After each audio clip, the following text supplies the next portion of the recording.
I'm a young congressman.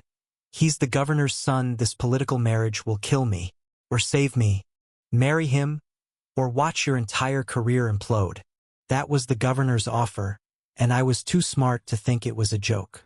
My name is Elijah Navarro, the youngest congressman ever elected from New York's 14th District, and a proud beta. I fought my way through Yale with a scholarship and sheer rage. I thought I knew what political manipulation looked like until I found myself in the mahogany-paneled office of Governor Richard Caldwell, being told I'd be his son's husband by fall. The press conference had already been scheduled. I wasn't supposed to be here, not in the middle of a political scheme disguised as progressivism, and certainly not being dragged into a public engagement with a 22-year-old Omega who looked like he belonged on a runway instead of a voting ballot.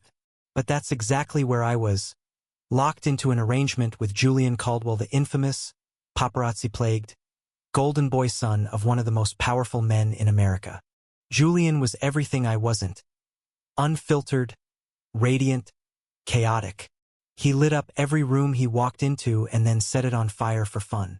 Our first meeting, he showed up late, high and barefoot. He smiled at me like we were already married. So, you're the poor bastard they picked. I hated him instantly. No one had asked me what I wanted. Not the governor. Not my aides. Not even Julian, who simply shrugged when I confronted him later that week at a fundraiser and said, "You're cute. Could be worse." I didn't think it could, until it was. What began as Cold War-style photo ops him in white, me in navy, arms linked, faces frozen in false smiles, quickly spiraled into something else. Our public image exploded. The press loved the narrative. America's first high-profile gay political couple, a beta and an omega defying the world together. We were branded as the future, and somewhere along the way, the lines between politics and truth began to blur. Julian, for all his rebellion, had hidden depths I hadn't expected. He knew legislation like it was poetry. He could dismantle a policy argument with a single sarcastic quip, and he'd inherited his father's ruthless sense of strategy, just didn't use it unless absolutely necessary. One night, after a particularly brutal interview, I found him in our shared Georgetown apartment, curled up on the kitchen floor with a bottle of tequila and red-rimmed eyes. No cameras, no filters. "You know," he whispered, "this wasn't supposed to be my life either." And for the first time, I didn't see the governor's son. I saw a man crushed under 1,000 expectations, forced into a role he never auditioned for. Just like me. I sat down beside him, didn't say a word, just let the silence breathe. After that night, something shifted.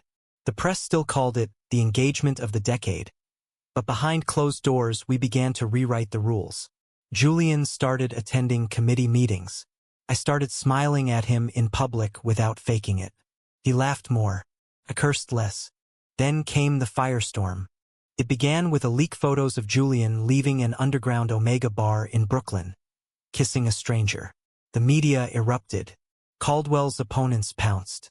And I was told to walk away. "You can still save your career," my chief of staff told me. "Throw him under the bus." But I didn't.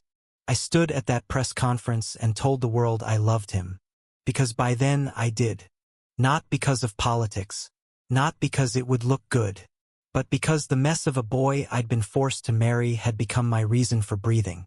We survived the scandal barely. The governor disowned him. I resigned my committee position in protest. Julian burned his father's portrait in the fireplace. We moved to Brooklyn, to a smaller house with too much noise and too little air conditioning. But for the first time, it was ours. We didn't make speeches anymore. We built community centers.